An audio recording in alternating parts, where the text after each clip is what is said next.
Welcome back to Wood Engineering. I'm Jeff Rochko from Carleton University, and in this video, we're going to talk about how to calculate resistance for members that have both axial load and bending at the same time. So up to now, we've covered how do we design columns, which are members with just compression load. How do we design tension size, members with just tension. We've talked all about how to design beams, which take bending and shear. But what happens if we have a member that does both at the same time? And I'm going to show some examples of why we might want to look at that, what kind of members we'll run into. I'm going to show the code equations from the standard, and then I'm going to elaborate a bit on what those equations mean and why they are the way that they are. So first, what are the situations where we might run into this situation? Well, the most obvious is a situation where I actually have directly an axial load and a bending load simultaneously. So one situation is I have a column, for example, and that column has a axial load which is caused by gravity, and then it also has potentially some kind of lateral load along its length, which could be caused, for example, by a direct wind load being applied to a column. So maybe I have windows attached to that column, and so the wind load directly bends the column. So now here I have both bending and axial load. Here is another example. Say, for example, that I have a roof frame. That roof frame has some loads that are direct from the roofing. So this is a roof truss, but the truss has direct bending loads.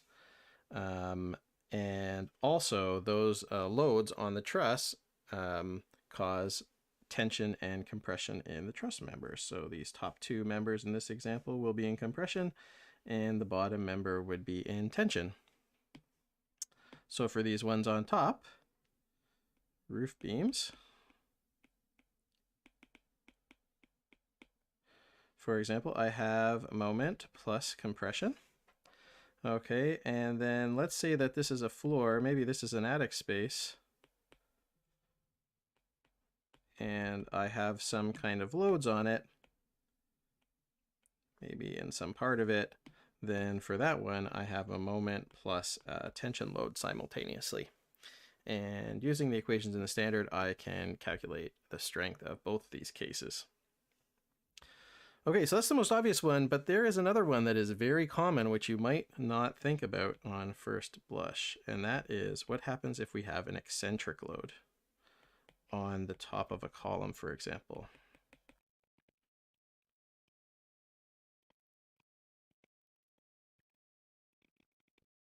Okay, so let's say that we have a column here, and now I'm looking at the top of the column. And let's say that instead of the load being applied right at the center of that member, let's say that it's applied instead at some other location. Could be due to just construction tolerances, could be due to however the way that the load is being applied. Maybe I have two loads, maybe I have one on either side and they're not exactly the same. So then I have basically a offset between the location of my load and the location of the center of the column. And that distance in that horizontal direction, like this, is my, what I call E, my eccentricity.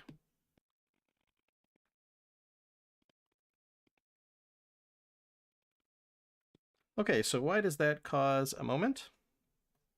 Well, you can see that if I'm looking now, I'm looking at the side of this, so I'm looking this way. And I have my load P here. Okay, this is P, which is now applied at a certain eccentricity, E.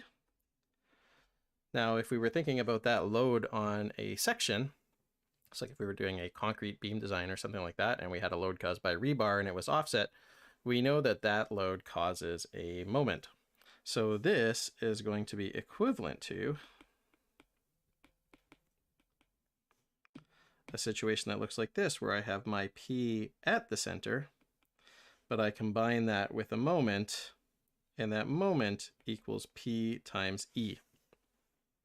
So the distance between the neutral axis and the load, the eccentricity, is what is causing basically an effective moment PE, because now we need to basically resist that with a couple. Okay, just a note here to elaborate on what I said before.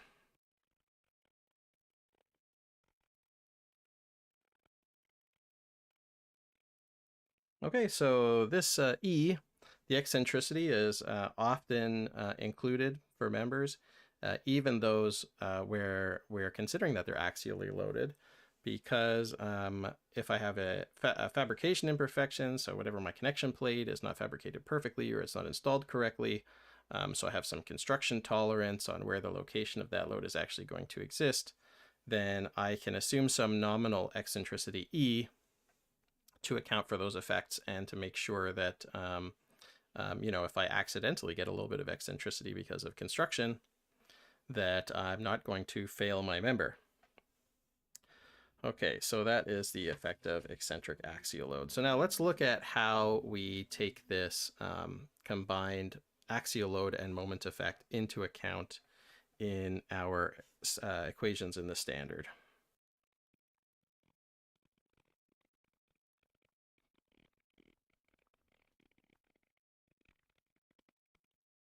Okay, so the approach that we take for axial load and moment is pretty much exactly the same between Lumber and Glulam for both the 2014 standard and the 2019 standard. And it's split into what happens if I have tension and bending versus what happens if I have compression and bending. This is something that you probably have seen before in other materials. Like concrete has a different effect when I have compression plus bending. Okay, so if I have tension plus bending, I basically have to check. So it's not that I come up with a straight up strength. What I have to do is I have to check an interaction equation. And that interaction equation is an inequality that looks like this. I basically have my applied tension force, my factored applied tension divided by my tension resistance that I calculate using the regular tension resistance equation. And I have an applied moment, which is a factored moment on the section divided by my moment resistance. And so I have like a percentage. I'm taking up a percentage of my tension force, tension resistance, and a percentage of my moment resistance. And those two percentages have to be less than or equal to 100% or 1. And this is what we call a, this is like the simplest kind of interaction equation that you can have. And it's a conservative interaction equation. And it's appropriate for this case for sure, which we're going to look at the details of that in a minute after we lay out all of these equations. So that's tension plus bending. Then what about if we have compression and bending?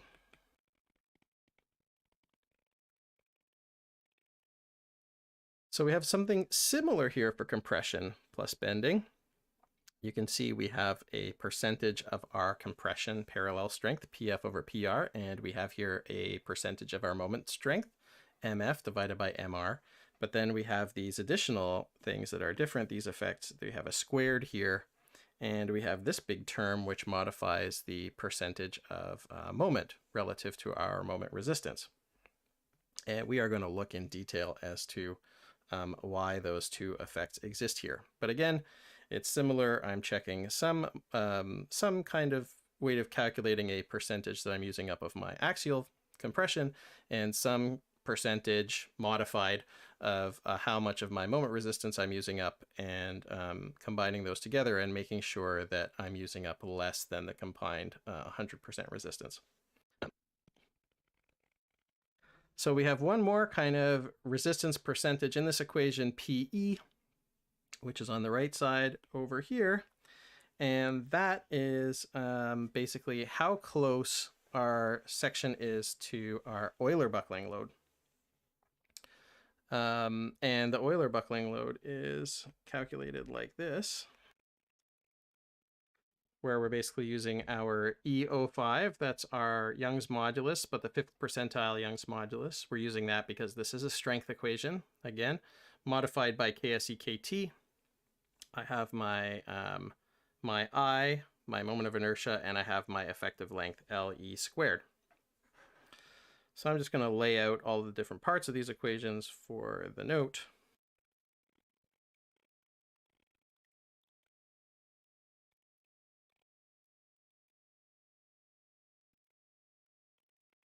So PF over PR is basically my percentage of the resistance for axial compressive load that I am using up. So PF is my factored axial compression in the parallel to grain direction, and PR is my factored axial compressive load resistance. One little wrinkle, so that's just calculated the normal way for a lumber. For glulam, there's a minor wrinkle here, which is that the PR needs to be calculated using a potentially slightly different strength. So instead of using FC that we would get from our tables, 7.3, instead we use FCB, which in principle could be different, and I get those from the same table. In practice, that FCB is typically equal to FC, so it doesn't really make a difference, but technically those values could be different. That's a compression. It's basically a compression strength for use in combined compression and bending situations, instead of using the regular just compression alone strength. But as I said, it's basically, I think it's always or almost always the same as FC. So that's the compression. Now I have moment.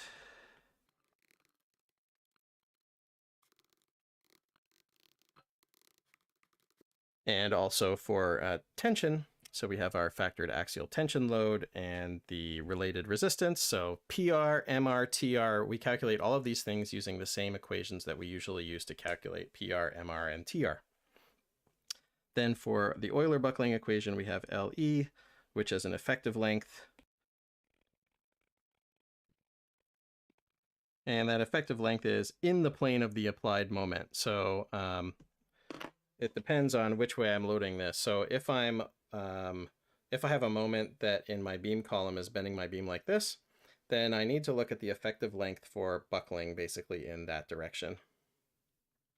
Okay, so then here my effective length will be top to bottom.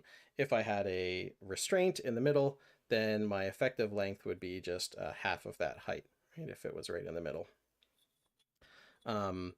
It would not be then the effective length for the other direction. Okay, so it's the effective length in the same direction as I'm applying a moment for my moment, combined moment, and axial compression resistance. And LE is an effective length, and KE is our effective length factor, which we have seen before. For pin-pin, KE equals 1. We have the same issue for I, where I is the moment of inertia. Which moment of inertia? The moment of inertia associated with bending in the plane of the applied moment. Okay, what happens if you have moment in two directions? The standard in the commentary does provide a suggested method for calculating the interaction of axial and moment in both directions, and I will talk about that towards the end of this topic. Okay, so that is my two equations. So now that I have this is basically all I need in order to calculate the interaction between bending and axial load. So basically, as long as my TF, TR, MF, MR, when I sub them in, satisfy this inequality, as long as TF over TR and MF over MR added together is less than 1, then that means that my design is okay. Same for compression and bending. As long as that term on the left, when I sub in all of those, is less than 1, then that means that my design is okay. So, you could see that it might take a little bit of trial and error to figure out a situation where all of these things are going to be true simultaneously. Okay, so now let's take these equations and look at them in a bit more detail and determine why they exist in the way that they exist. And we'll start with the tension and bending interaction.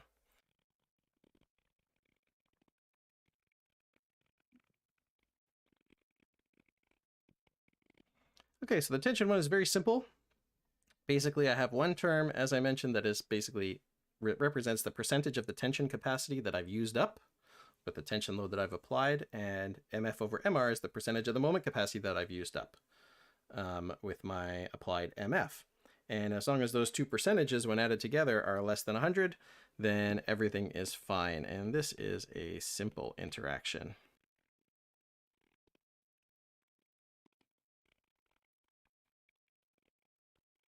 So for example, if I'm using up 40% of the tension capacity and I want to know how much moment I can apply on top of that, I'll know that I have 100%, I've already used 40%, so therefore I can use 60% of my moment capacity. So 40% of my tension capacity, 60% of my moment capacity, those two together equal 100%, and that's my limit. Okay, and we'll see why that works. It's because axial load and tension are basically directly additive in terms of stress. What does this interaction look like if I were to plot it? So let's say I have my TF over TR here on one axis, so my total percentage of tension taken up, and MF over MR on the other axis.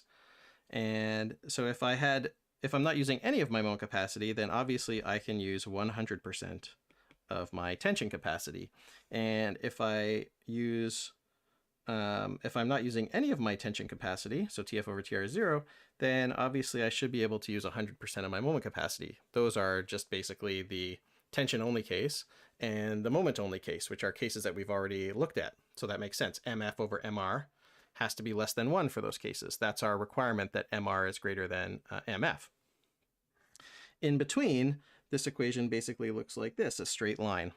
Okay, and this is the equation TF over TR equals 1 minus MF over MR. This is I've just rearranged this so that it's in like a y equals mx plus b kind of form. So the vertical intercept is 1 and the slope is -1 basically. Okay, so that makes a lot of sense, I think. So for example, if I used 40% of my tension capacity, then what would I have remaining? I would have 60% of my moment capacity remaining.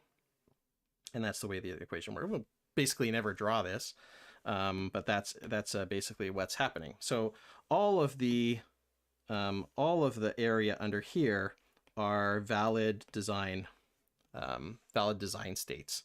Like I don't have to use up a total of 100%. I could have a situation in here. This is fine, right? If I'm using up 50% of my tension strength and only 20 or 30% of my moment strength, that's no problem, right? I am less than my total interaction. Okay, so this area under here is basically TF over TR. You can't read that in green. Is basically TF over TR plus MF over MR is less than or equal to 1. So the line is where it equals 1, and the area underneath is when it's less than 1. So that's my total design space, basically. Okay, so why does this work? Okay, if I'm talking about tension and bending.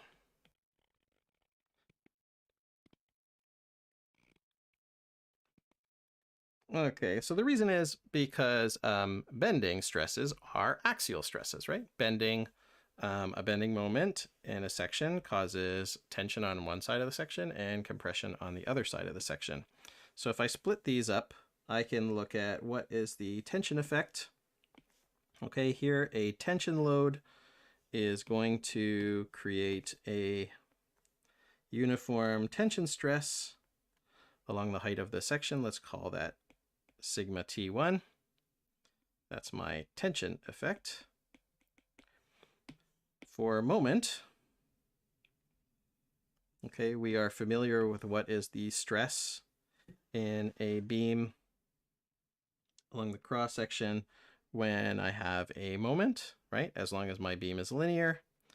Then I have a compression stress on the top in this case and a tension stress on the bottom. We'll call that sigma C for compression and sigma T2 for tension. This is my M effect. Okay, we know that sigma C equals sigma T2 for rectangles, which almost all wood beams are rectangular cross sections. Okay, so now if I add these up and I find the total effect, what I do is just add the stresses at every level, like basically at every fiber.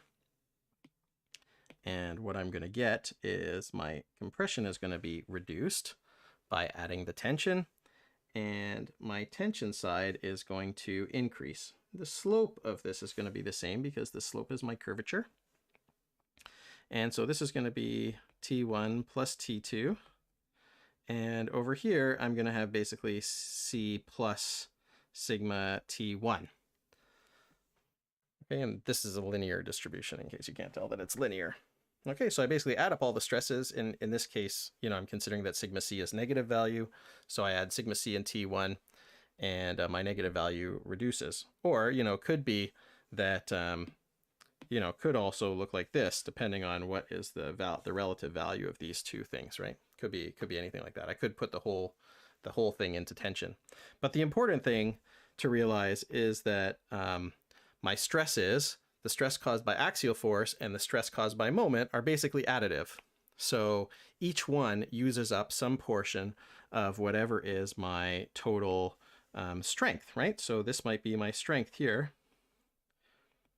That would be, for wood, we call that typically FT is our strength. And so once I exceed that strength, which I can get stresses from either tension or bending that will increase my total maximum tension stress.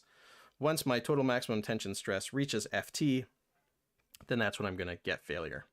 So since these two are additive, it makes sense that I have an interaction that looks like this, where I have basically some percentage of stress caused by tension, some percentage of the total maximum stress caused by moment, and if I add those two together, I better stay under 100% because each of these basically has the same effect in terms of increasing tension stress.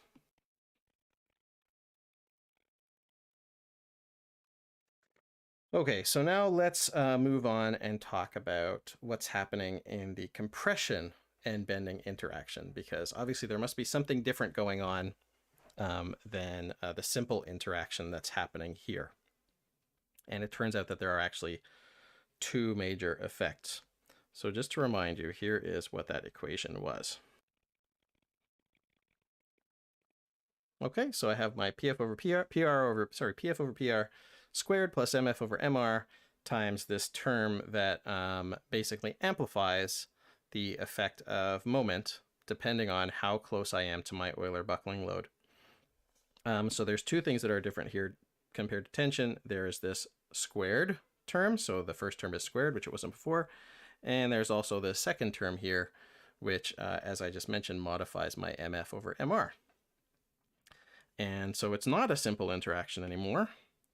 And there are two different effects, and we're going to talk about each of them in turn.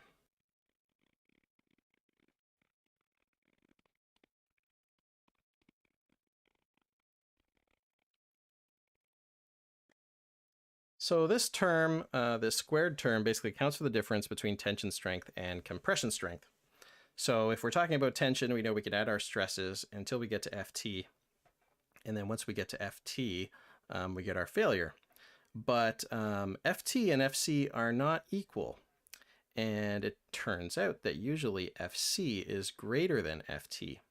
So FT is kind of the limiting stress. So in tension, we don't have to consider at all what happens with FC, but in compression we actually do, because we actually have an increased compression strength. Just like in concrete, concrete has obviously a higher strength in compression than it does in tension.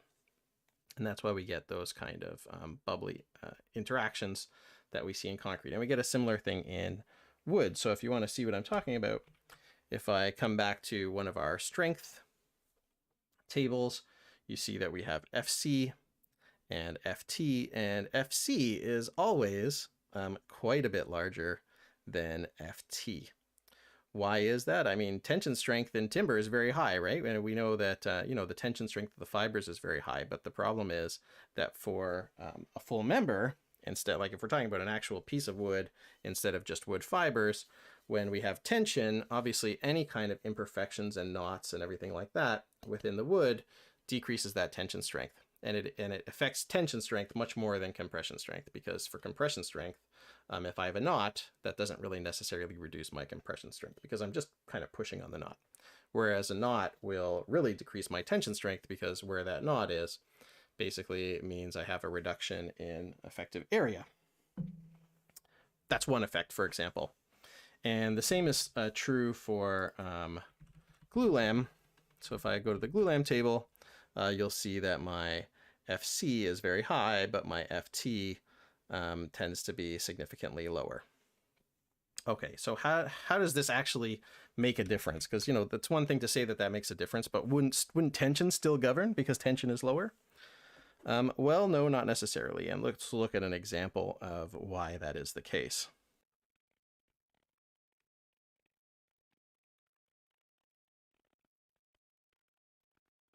Okay, so let's say that we have a beam column with just pure bending. We're going to start just with bending for now.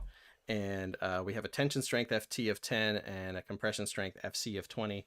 Now, remember, in practice, we usually look at, a bending strength instead of a compression strength and a tension strength. But since right now we're looking at basically what's happening in the fibers, let's just consider for now that these two things are separate. This is not usually how we calculate the bending strength, but just for sake of argument, stick with me for now. So here's my section. Okay, I'm applying a pure moment here, no axial load. So this is what my stress is going to look like. And let's say that I have a stress, a bending stress, or I have a bending moment that is such that my bending stress has reached my tension strength. Okay, so here, let's say this is my tension strength line here, and that is FT, and that was 10 MPa. And let's say that I have actually reached, so my sigma here is actually 10 MPa. Okay, so this is at failure of the beam. Okay, so I have expected that if I add any more moment, I will basically break the beam. So I'm right at the tension strength. Okay, what's happening at this point on the compression side? On the compression side, we have we're saying we have double the strength. So this might be where my FC is, 20 MPa. This is 20 MPa. This is negative. We could say that's a negative stress because it's on the compression side.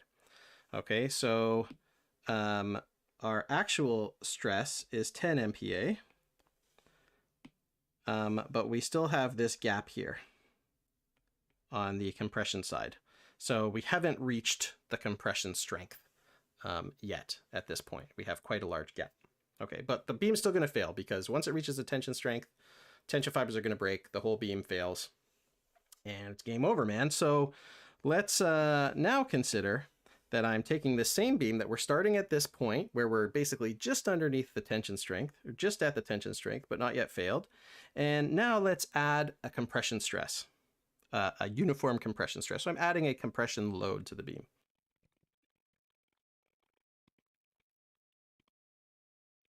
Okay, this green line is my neutral axis, obviously, by the way.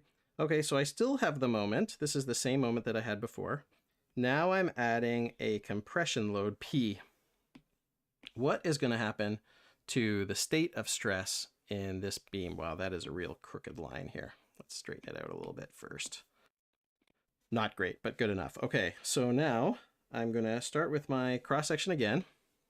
So what happens when I add a compressive stress, a uniform compressive stress? Basically, all the stress values are going to shift by 5 MPa, right? So now I'm going to end up at 5 MPa.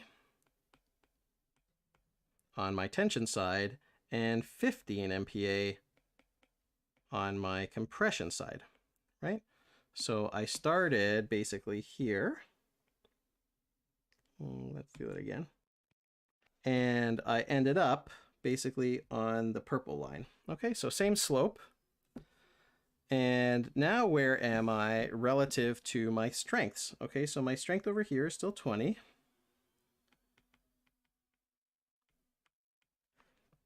And my strength over here, this should line up with this orange line here, is still 10. So whereas before, my tension side was right at the tension strength. My tension side is now moved over by 5 MPa.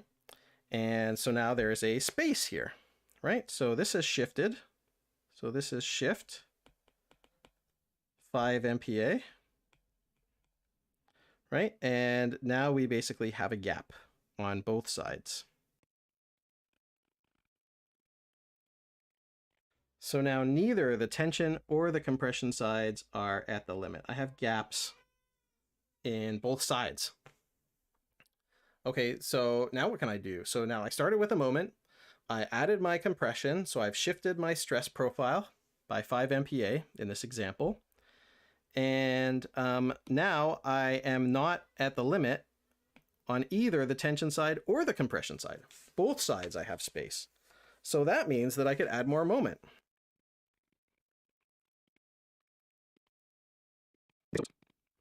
Okay, so I have my P, and I have my original moment M, plus now I'm adding an extra moment, M extra. So now what does my profile look like? Okay, so I started basically at 5 and 15. And when I increase, let's say I increase it so that I get 5 extra on either side. Now my profile looks like this. Okay, so I went from 15 and 5, and now I've added some moment. So I've increased equally on my tension and compression sides by 5. I'm at 20 here and 10 here. And lo and behold, now I have reached again my limits. This is my Ft equals 10 and my Fc equals 20.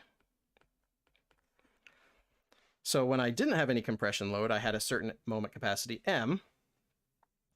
Now that I've added compression, my moment capacity is M plus M extra. So I have managed to basically increase the amount of moment that I can apply to this beam by increasing at the same time the amount of compression. So I've added more load and increased the strength. Right? This is also something that we see in concrete. So this is probably not a completely new concept to you if you've taken concrete before. But the good news is that this results in a more efficient use of the section strength. And this all comes about because of the fact that the compression strength and the tension strength are not the same. So how does this manifest? Again, going back, we have our PF over PR. We're squaring that. So what happens when we square a number that's less than 1? Basically, we reduce it, right? It's like if we had 20%, we do 0.2 times 0.2, and we get like 0.04, right? So PF over PR is always going to be PF over PR squared is always going to be less than PF over PR if PF over PR that we start with is less than 1, which it always is. Because if our PF over PR was greater than 1, then that would mean that we have a failure by definition. Okay, so that PF squared is a way to take this effect into account, and that comes from testing data.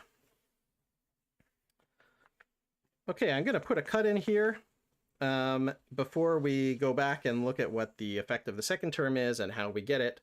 And then after that, I'm going to also look at the interaction diagram for axial and compression, and also looking at some other approaches that you can use and what to do if you have biaxial bending and compression.